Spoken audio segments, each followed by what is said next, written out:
Thank you so much for having me. Really appreciate the opportunity. It's kind of weird for me to be standing here right now, not just because there's water spilled down there, but I'm generally used to hiding behind an instrument and singing songs.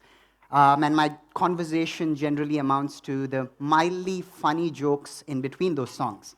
So, doing this, I'm kind of nervous, but I hope that I'll get through this gracefully. About the moon. Well, the team here at TEDx asked me to pick an image which would be appropriate for this talk, right? And a couple of weeks ago, I was lying in bed late at night, beautiful moon shining outside the window, and there was one thing on my mind. What the hell do I have got to say on TEDx? Because I come from a middle class family, I grew up in this very neighborhood, and I was this geeky little kid staying away from the city, and my introduction to music happened when I was in high school, which happens to be right across the street. By the way, there's so many personal history moments, life-defining moments in 2 minutes standing distance from where I am right now. It's kind of creeping me out. I've got to be honest with you. It feels like a full circle moment for me to come here and talk to you about all of this. But anyways, it has led me to this journey of a struggling musician that I am today. Every art form has a way of conveying things. But when I was asked to come here and share something valuable with you all, I really had to stop and figure out why I do what I do. On the surface, it seems like I have a really huge obsession with words and trying to find the right words as a singer-songwriter. This obsession has led me to quit my job as an IT professional and lead this hustle of a life that I deal with today. It has also earned me this ever-lingering shadow of doubt from friends and family about what I'm doing with my life, especially since I was a smart kid. What's so fascinating about words then? And more importantly, what the heck are words? Words are basically used to point at something meaningful out here in the real world. It helps us describe things. Words allows us to have a common understanding between each other, and that allows us to communicate. I use words in the context of music to entertain people, but more importantly, I use it to express my ongoing story with life. What I write about and how I choose to describe it evolves with my personal growth, my behavior, my decisions, and even my relationships. For example, my struggle with depression was really at its peak when I was in college. And come to think of it, most of my sad songs in my catalog sort of come from that period of time. And it's interesting, years have passed and I've become older, I've become wiser, I hope, and I've learned lessons in life, and I've learned to accept things. And rightly so, I released an EP in 2018 titled Accept to indicate that transition in my life. The last song on Accept was the song called Let Me Stay. And the words go, let me stay wherever I am now. If not today, tomorrow I'll be found. And it's fascinating how who I am as a person really affects the kind of music that I make. Like my life stories decide the words that I use in the songs, while my mood and emotion drive the kind of melodic choices that I would make. It's magical that music demands me to listen to myself before I choose what to express or describe. When I'm writing a song, and when an interesting idea shows up, right? An interesting sound that shows up, there's this immediate mental and emotional reaction that I have, which is beyond my control. But what it does is it expands my mind and the story that's going on in my mind. It offers a new perspective. It allows me to go deeper into a certain part of the story of the song.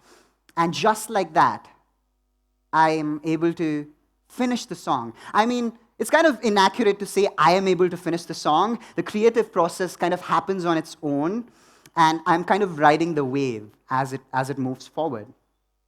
And it's amazing because it's a humbling and and magical experience to see this creative process unfold when I'm writing a song.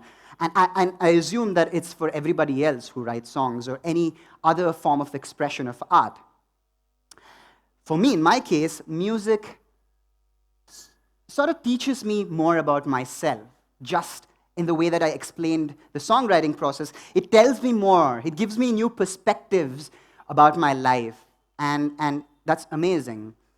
Ramana Maharshi, who has been a very influential character in my life, once said, "Words are the grandchildren of the original source," which is intention.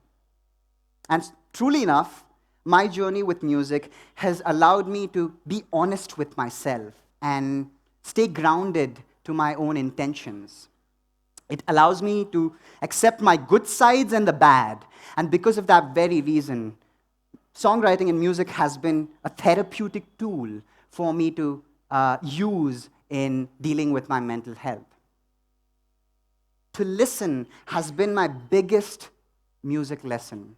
But to listen has also been my biggest life lesson. You know, we live in a crazy time right now. Planet is slowly dying. Society is largely divided on pretty much everything. And I'm concerned that we've lost our way with words. We hide our displeasure with opinions and protect our egos with all kinds of stories. The mind has come up with countless ways to divert you from your happiness and peace instead of pointing to it. So, what can we do about it? Well, the underlying reality of the words themselves depends on the person using it and the context. For example, I can use a very nice word like bhakt, which is translation for devotee in Hindi. But if I go to a political rally and start shouting that word out, the kind of reactions that I will get is completely different. But at the same time, harsh words from a wise man could be a life lesson worth learning. For example, your parents. Another example, Gordon Ramsay. I've been watching a little too much of those cooking YouTube videos. Never mind, but the point is, when interpretations of words are so subjective, right? It's important for us to recognize the deeper intention behind them. It's important to listen to your inner voice and find out what it really seeks and wants before your lips break into sound. It's important for us to know this because I know for a fact that every single person in the world, regardless of who you are, each one of your inner voices desire peace and happiness. Take it from someone who writes for a living. Words are nothing but made-up labels used to point at things. It's kind of like my finger pointing at the moon. You can either choose to look at my finger or marvel at the beautiful moon that it points to. And just like that, I use my journey in music to point to my truth every single day. And I believe that it serves my purpose in this world, regardless of where I'll go or what I'll do with this, as my parents would call, this whole music thing. I hope that you'll be able to see beyond these words, and I hope you'll join me in illuminating this collective longing that we have for peace and happiness, as brightly as the moon in a clear night sky. Thank you. All right, my mic is still on, so I'm going to perform a song. Okay, the song is called The Truth, and it's exactly what the talk was about. But since you've got me here, and there's so many past memories that's flying in my head, I thought I'll talk a little bit about that. When I was a young kid, I really didn't know how to handle my mental health issues, and I used to get into these crazy fits, right?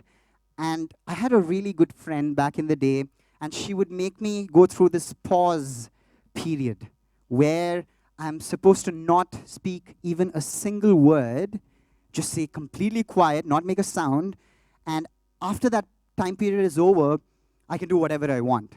And funnily enough, when I used to do that, whatever I was angry about sort of goes away in that break that I have.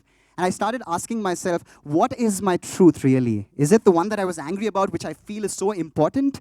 Or is it this silent being of myself? And that's what this song is about. It's called The Truth. Just relax and run away to the corner of your mind and see what you will find over the edge. Don't believe me and just see for yourself. More than the movie that your mind's trying to sell. I believe in nothing, I've got nothing to lose.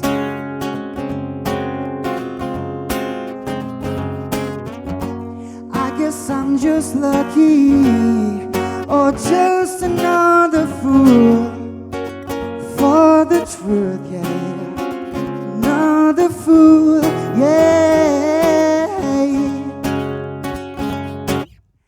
I know that it ain't easy to keep the record straight with yourself, but you should know whenever you plead, all that you need is just a knife right off your feet.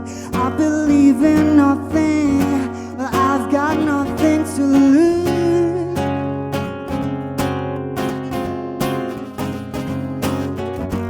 I guess I'm just lucky, or just another fool for the truth, yeah.